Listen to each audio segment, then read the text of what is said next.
the second most common cancers found in men in India. Yes, we're talking about prostate cancer. Urology लेने के समय एक important event मेरे life में हुआ. नो डॉक्टर और no urologist in Mumbai was ready to take her and treat her. So that was one turning point for me to take up urology. Prostate cancer का एक खासियत है कि जहाँ पे अर्ली स्टेज में कोई सिम्टम रहता ही नहीं है. So that's why it is called as a silent disease. And almost it takes 4, 5, sometimes 7 years for the prostate cancer to grow enough to give some symptoms. Indian context में क्या तरीके के रिस्क फैक्टर्स है? आपने कहा कि बहुत लोग टेस्ट कर रहे हैं, but is it like age, is it like diet, being veg, non veg, is it lifestyle which is really leading to this? Very important point is we are seeing very young patients with cancer prostate nowadays.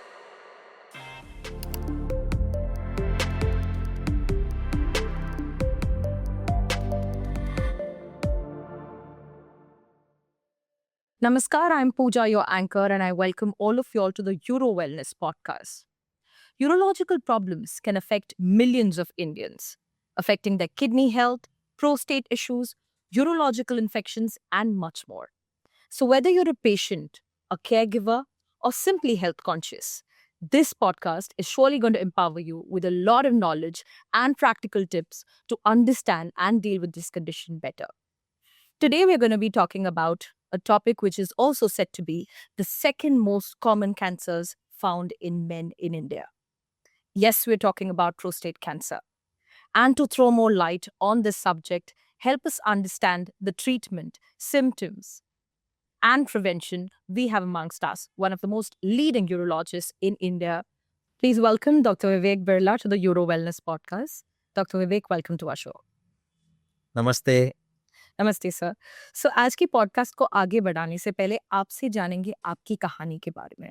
So what is your story जिसकी वजह से आपने urology को चुना, and कोई ऐसा patient experience that really cemented your path ahead towards urology. Urology लेने के समय एक इम्पॉर्टेंट इवेंट मेरे लाइफ में हुआ, where in my mother was suffering from a cancer. She got operated and landed with a serious urology complication, for which no doctor or no urologist in Mumbai was ready to take her and treat her. Luckily, I got in touch with some senior urologist. He treated my mother very successfully and she lived after that for almost 30 years. So that was one turning point for me to take up urology. After taking up urology, I had lots of experiences and lot of learning from my own patients. Some of the patients who were suffering from cancer, where most of the doctors would tell that he would not live more than 6 months. But I've seen them surviving for 3 years, 4 years. They were really inspiring to me that yes, we must approach all these patients holistically and not just medically. And that is what gives us a long-term good results. बिल्कुल, I think बहुत ही अद्भुत story है. And जैसे कहते हैं हर एक चीज़ में एक पर्सनल कनेक्शन की ज़रूरत है. So this is the story of doctor Vivek Birla. So truly moved with the journey sir. आगे बढ़ाते हैं सर. यूरोलॉजी के अलावा आज मैं आपसे जानना चाहूंगी about prostate cancer. So why is prostate cancer also considered to be a silent disease specially in the early stages, and कितना कॉमन है ये disease in India? Prostate cancer का एक खासियत है कि जहाँ पे अर्ली स्टेज में कोई सिम्टम रहता ही नहीं है. And almost it takes 4, 5, sometimes 7 years for the prostate cancer to grow enough to give some symptoms. So initial stage में, unless we are doing some checkups frequently, we will not come to know that patient or person has a cancer prostate. बिल्कुल. So that's why it is called as a silent disease. और दूसरा चीज ऐसा है कि prostate cancer मेरे India में अभी डेफिनेटली ग्रोइंग है. शायद 2 रीजंस की वजह से. हमारी लाइफस्टाइल बदल चुकी है, या हमारे तौर तरीके खाने पीने के बदल चुके हैं, और हमारी हेल्थ अवेयरनेस बढ़ने की वजह से हम हेल्थ चेकअप्स कर रहे हैं. उसकी वजह से हमारा कैंसर भी जल्दी डिटेक्ट हो रहा है.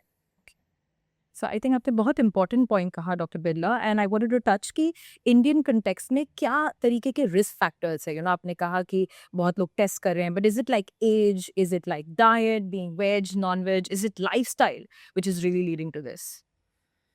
एक्चुअली हमारे देश में जो एक ज़माने में गरीब देश कहा जाता था, जहाँ खाने-पीने के लाले थे, अभी हमारा खान-पीन बढ़ गया है, हमारा फैटी डाइट बढ़ गया है, हम फास्ट फूड प्रेफ़र करने लग गए हैं, हमारा ऑयली फूड इंटेक हो गया है, स्वीट्स इंटेक हो गया है, बढ़ गया है। All this is leading to obesity and multiple complications and at the same time adulteration in the food or whatever vegetables or whatever food intake we are having, most of them are adulterated, and that is probably leading to many cancer growths in our body. And that's why I strongly feel that we have to have a very healthy lifestyle to avoid cancers. Another point is, because of our healthy lifestyles or good medical science, our longevity is also growing, and that is one of the reasons why we are picking up more cancers. But S- s- apart from this, very important point is we are seeing very young patients with cancer prostate nowadays.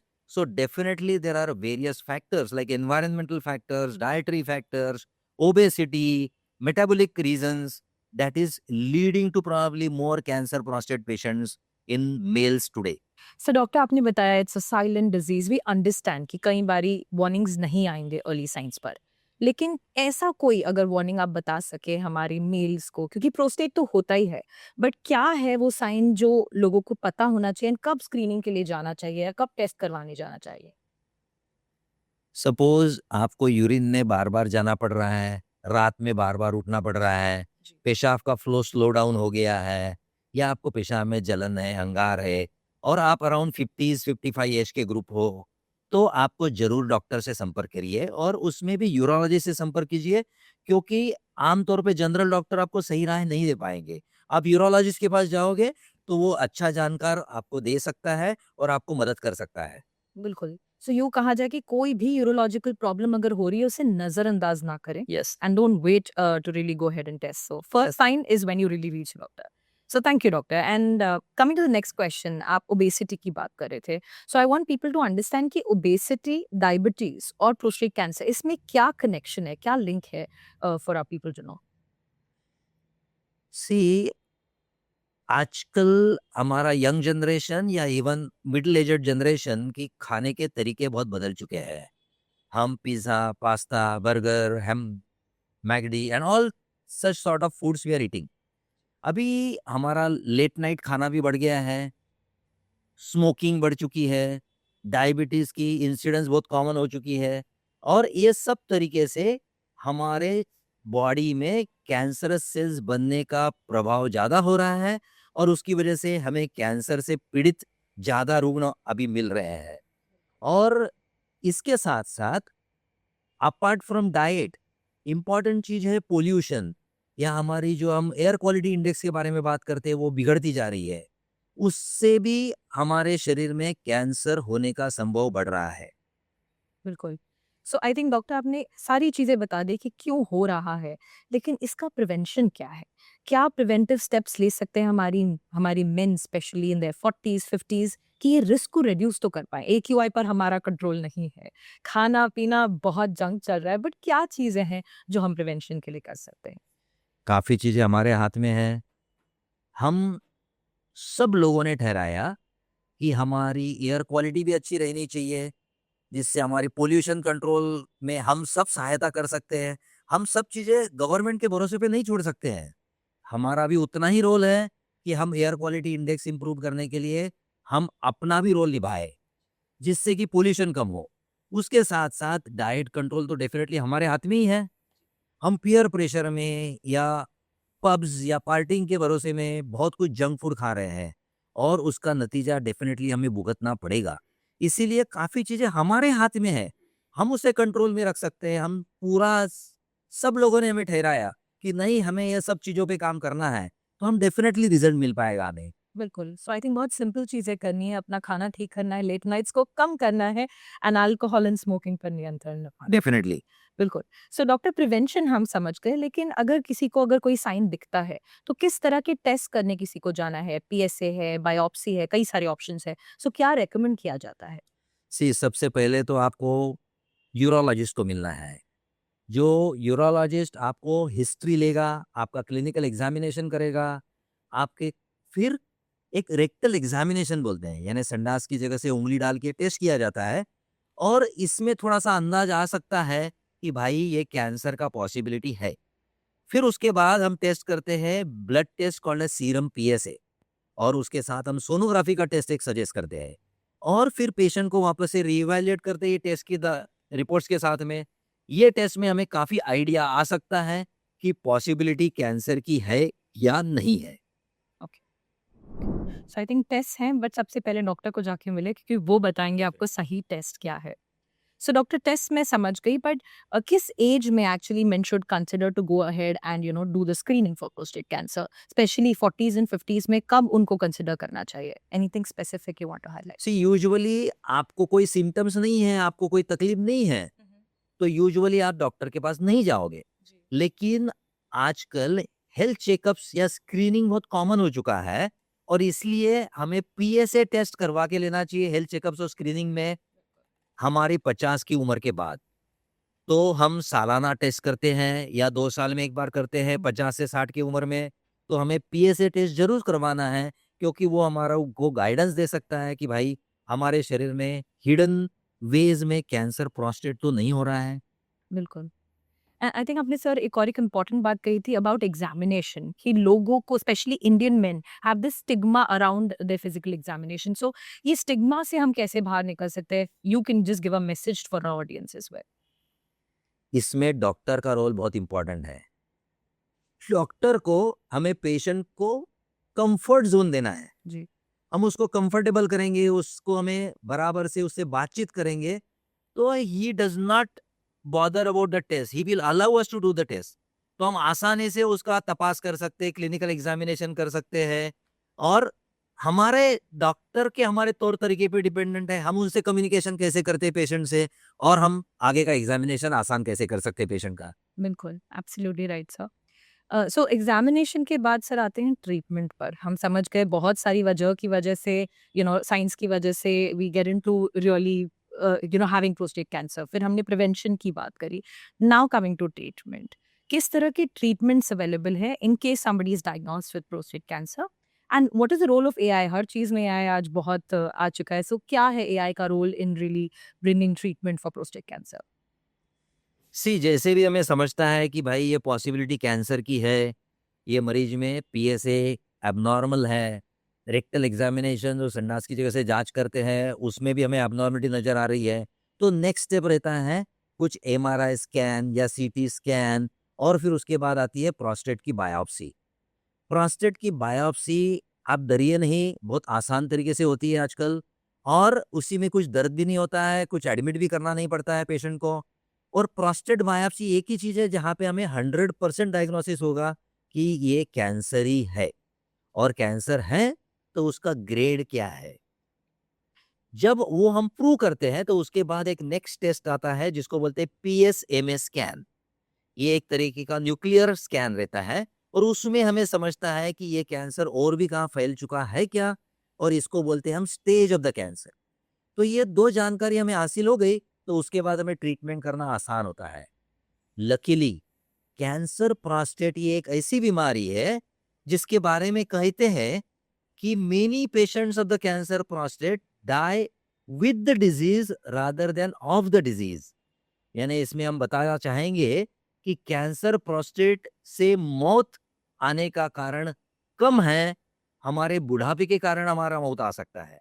तो इसीलिए cancer prostate बहुत लंबे समय तक चलते रहता है और स्लो ग्रोइंग रहता है। बट इसका मतलब ऐसा नहीं कि एक बार कैंसर प्रोस्टेट हो गया तो हम उसको भूल जाएं, उसका सही ढंग से इलाज करेंगे तो हमें अच्छा लाइफ स्पैन और अच्छी क्वालिटी ऑफ लाइफ हम जी सकते हैं। सो आई थिंक बहुत ज़रूरी बात डॉक्टर आपने हाईलाइट की, कि कई लोग स्क्रीनिंग के लिए आते नहीं हैं, टेस्ट नहीं कराते क्योंकि उन्हें लगता है there will be pain involved. But I think इसमें भी दर्द नहीं है। सो जैसा आपने कहा, प्लीज़ आगे आएँ और जाँच करें if you are really going through a problem. So thank you doctor for highlighting. एक और एक चीज़ डॉक्टर जो मेरे मन में आ रही थी कि अगर किसी ने सही टाइम पे ट्रीटमेंट नहीं कराया, आपने कहा कई लोगों की डेथ प्रोस्टेट की वजह से नहीं होती है, अलग वजह से हो जाती है। सो ट्रीटमेंट अगर नहीं कराए तो क्या प्रॉब्लम्स आ सकती हैं? देखो लकीली कैंसर प्रोस्टेट के लिए आज के ज़माने में ट्रीटमेंट बहुत अच्छी उपलब्ध है। जैसे कि कैंसर हमारा लोकलाइज़्ड है, सिर्फ़ प्रोस्टेट में ही है, तो हमारा ऑपरेशन हो सकता है जिसको बोलते हैं रोबोटिक रेडिकल प्रोस्टेटेक्टोमी और जिससे हम ऑलमोस्ट क्यूर हो सकते हैं। कोई पेशेंट्स में कैंसर फैल चुका है बॉडी में, जैसे कि हड्डियों में फैलता है या कोई लिम्फ नोड्स में आजू-बाजू में फैलता है या आजू-बाजू के ऑर्गन्स में फैलता है, तो भी हमारे पास ट्रीटमेंट के ऑप्शंस है जिसको बोलते हैं हार्मोनल ट्रीटमेंट। जिसमें कि हम कुछ इंजेक्शन लेते हैं हर 3 महीने में या हर महीने में या कुछ एक छोटा-सा ऑपरेशन करते हैं, जिसकी वजह से हमारे शरीर में का टेस्टोस्टेरोन हार्मोन निकाल दिया जाता है और उससे हमारा ये कैंसर श्रिंक होने लगता है और हमारे को डेफ़िनेटली अच्छा लाइफ स्पैन और अच्छा फ़ायदा हो सकता है। अनफॉर्च्यूनेटली कोई पेशेंट्स बहुत लेट स्टेज में आते हैं, जैसे कि उनका हड्डियों में फैल चुका है बहुत सारा कैंसर, तो उनको बोन पेन्स होते हैं, यानी पीठ में दर्द होना, गर्दन में दर्द होना या हड्डियों में दर्द होना या कमर में दर्द होना और ऐसे मरीजों में भी हम अच्छा इलाज कर सकते हैं, उनका लाइफ स्पैन और भी बढ़ा सकते हैं। बट एक स्टेज ऐसी आती है, जब भी कैंसर कंट्रोल नहीं कर सकते हैं, सब तरीका का इलाज फेल हो जाता है। बट इसके दरमियान भी पेशेंट 3-4 साल, 5 साल भी अच्छे तरह से जी सकता है। तो हम डायग्नोसिस सही ढंग से करेंगे, उसका इलाज सही ढंग से करेंगे, तो हमें अच्छा रिज़ल्ट मिल सकता है और हमारी ज़िंदगी बेहतर हो सकती है।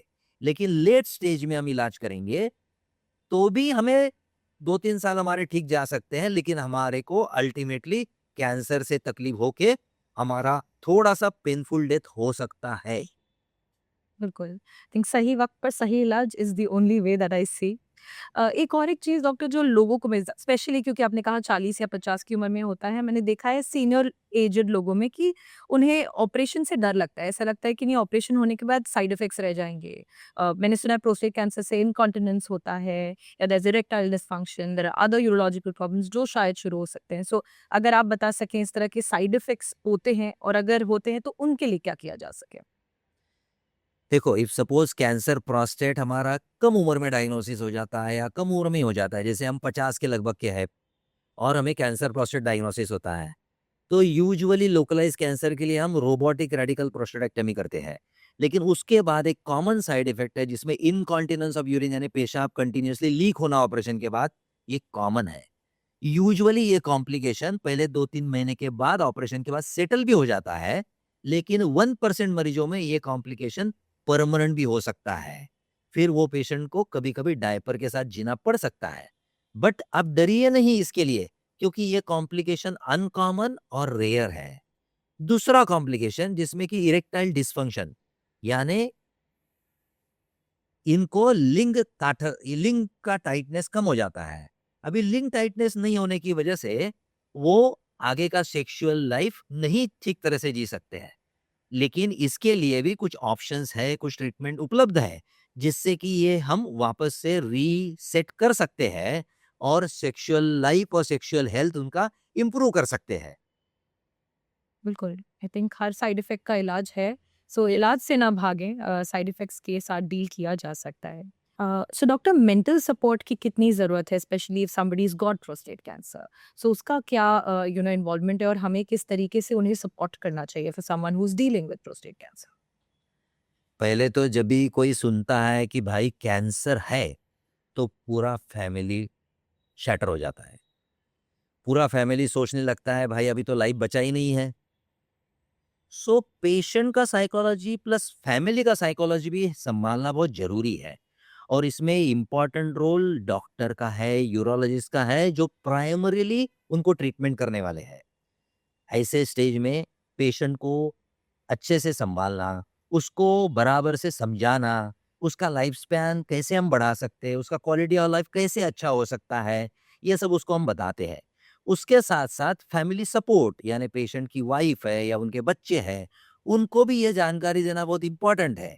और आजकल क्या हो गया है, बहुत बूढ़े लोगों के बच्चे लोग इंडिया में नहीं है, उनके करीब नहीं है, तो यहाँ पे वो अकेले रहते हैं।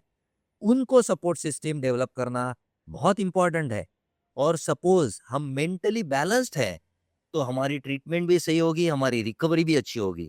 हम मेंटली साउंड नहीं है, बहुत डिप्रेस्ड है, तो हमारी ट्रीटमेंट भी सही नहीं हो सकती है। इसीलिए मेंटल सपोर्ट, साइकोलॉजिकल सपोर्ट और उनका इम्प्रूवमेंट सब जगह से उनको करके देना या उनके साथ अच्छे से बात करना, उनको सब समझाना, that will help in a long way to boost their health and improve the results of cancer prostate.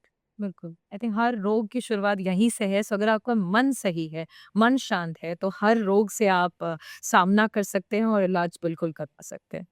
So doctor again अगर हम कैंसर की बात करते हैं, जैसे ही किसी को कैंसर डायग्नोस होता है, लोगों को लगता है अब तो सर्जरी करानी पड़ेगी।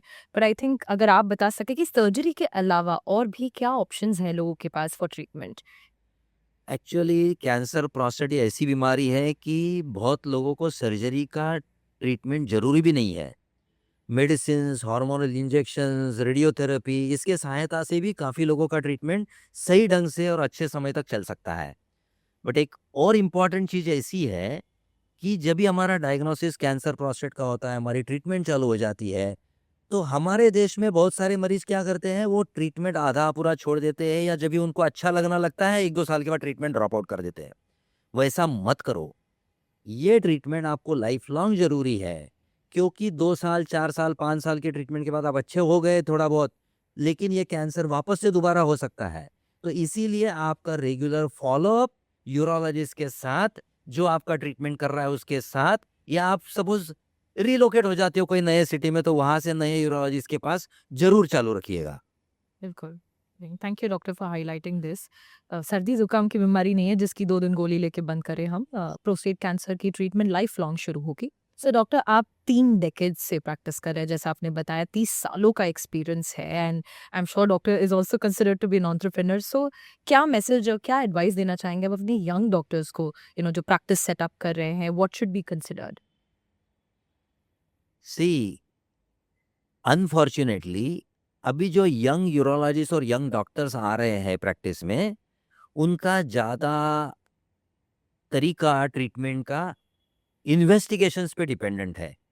यानी आप सोनोग्राफी कराइए, सीटी स्कैन कराइए, एमआरआई स्कैन कराइए, ब्लड टेस्ट कराइए और फिर मैं ट्रीटमेंट चालू कर दूंगा।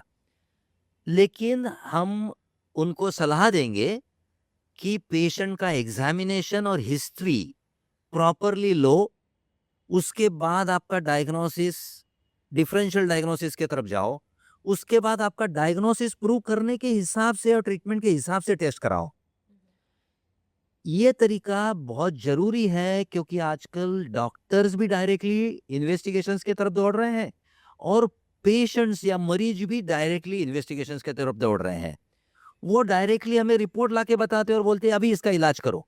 लेकिन हिस्ट्री और एग्जामिनेशन पेशेंट का बहुत ज़रूरी है और उस ज़रिए हम बहुत सारी चीज़ें डायग्नोसिस ऐसे कर सकते हैं जो आपके इन्वेस्टिगेशंस नहीं कर पाएंगे।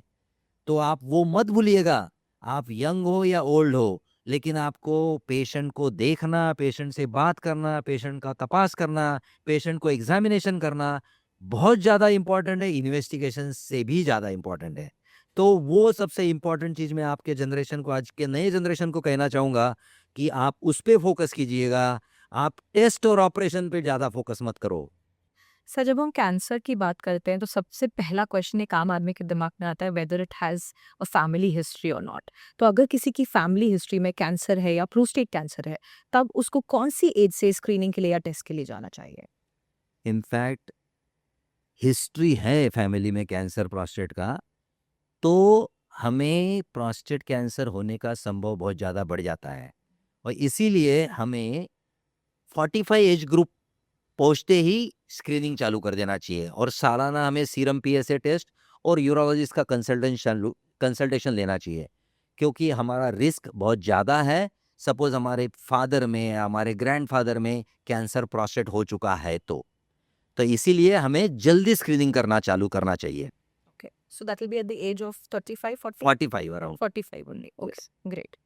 सो डॉक्टर अगर हम डाइट की बात करें फॉर माय आम जनता जो देख रहे हैं, उनको क्या स्पेसिफिक चीज़ें ऐड करनी चाहिए अपनी डाइट में या क्या नहीं? आई नो जंक फूड नहीं खाना है, बट क्या चीज़ें खानी चाहिए? कोई डाइट पे चेंजेस लाने हैं?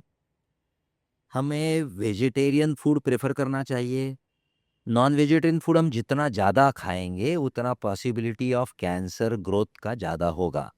Okay. इसके अलावा हमें प्रोसेस्ड फूड अवॉइड करना चाहिए इन वेजिटेरियन फूड ऑल्सो। सो जितना हम हेल्दी फूड खाएंगे और फ्रेश फूड खाएंगे उतना अच्छा रहेगा। जितना हमारा फ्रूट इंटेक ज़्यादा अच्छा रहेगा उतना हमारा रिस्क डेफिनेटली कम होगा। सो डॉक्टर आप नॉनवेज की बात कर रहे थे, आई एम श्योर कि बहुत सारे व्यूअर्स नॉन वेजिटेरियन होंगे। एंड अगर हम बाहर के देशों की बात करें, यूरोप वगैरह में, आई वुड से कि वहाँ पर तो ज़्यादा नॉनवेज ईटिंग लोग ही हैं। तो क्या वहाँ पर केसेस प्रोस्टेट कैंसर के ज़्यादा हैं क्योंकि मीट का कंजम्पशन ज़्यादा है या non veg? Yes, if you consider USA में या यूरोप में कैंसर प्रोस्टेट ज़्यादा कॉमन है हमारे देश से भी। इनफैक्ट अलग अलग टाइप के कैंसर्स भी यूरोप और अमेरिका में ज़्यादा कॉमन है उसी की वजह से। Okay, I think it's plain and simple then. सात्विक खाना खाना पड़ेगा क्योंकि कुछ भी असली अवेलेबल नहीं है आज की दुनिया में। सो thank you doctor for highlighting that. Doctor आपसे पर्सनली ये क्वेश्चन पूछना चाहूंगी कि आप खुद इतने फिट, काम एंड स्मार्ट लग रहे हैं आज। सो क्या राज है आपकी फिटनेस का? Regular exercise, good sleep and preferably healthy food. I think that goes a long way to keep ourselves healthy. Absolutely, I think plain and simple living and मन को शांत रखना है, अच्छी नींद पूरी करनी है। सो thank you very much doctor, आप इसी तरह से फिट रहें और आगे और लोगों को इंस्पायर करते रहें। Thank you. सर, सो आमतौर पे हम सभी बिजी हैं, but as a surgeon I saw कि आप कितने बिजी हैं सर्जरी के बीच में। You just coming out giving us this valuable time. So कितने बजे या दिन में कब एक इंसान को कट ऑफ करना चाहिए कि नहीं, बस now it's enough, it's my time, और आपकी स्लीप और सिर्फ आप? How many hours of sleep is really important for our people to follow? See, for individual, the hours of sleep would differ. जी। Many people would feel fresh after 6 hours of sleep. Many people would feel fresh after 8 hours of sleep. Usually, I take approximately 6 hours of sleep because I feel that that is good enough for me. And rest of the day, I have to prioritize my things. Otherwise मैं priorities नहीं set कर पाऊंगा तो मेरा काम चलते ही रहेगा। जी। तो making priorities in your life and having a balanced life is extremely important. बिल्कुल। So thank you doctor for highlighting it. Please try and have your priority list and checklist in place ताकि आप अच्छी नींद पूरी करें। It could be 6 hours, it could be 8 hours. So thank you doctor. Any other message जो आप हमारे viewers को देना चाहते हैं? I am sure you covered a lot of aspects, but जाते-जाते एक मैसेज हमारे व्यूअर्स के लिए। एक्चुअली जैसे हमारी लॉन्गिविटी बढ़ेगी, जैसे हमारी उम्र बढ़ेगी, वैसे हमें डायबिटीज़, ब्लड प्रेशर, कैंसर्स इनका सामना करना पड़ेगा।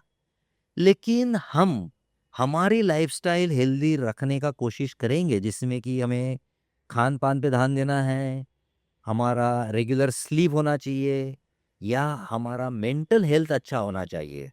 ये सब हम सही रखेंगे तो हम हेल्दी लाइफ़स्टाइल अच्छे से जी पाएँगे and we will spend majority of our life in our beautiful houses rather than the hospital. So I wish all of you a very healthy life by following a healthy lifestyle. Thank you.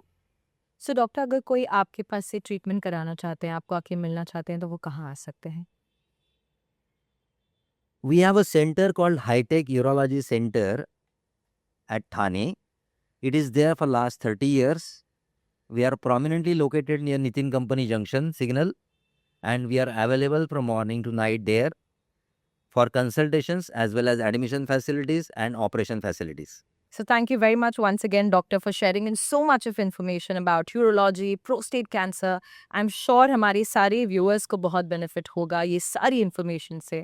And for more such information on uro wellness, on urology and prostate, please stay tuned into our channel, Uro Wellness Podcast. We're available on YouTube, Instagram, Spotify and Apple Podcasts. आज के लिए केवल इतना ही. Thank you very much and take care. धन्यवाद. Thank you.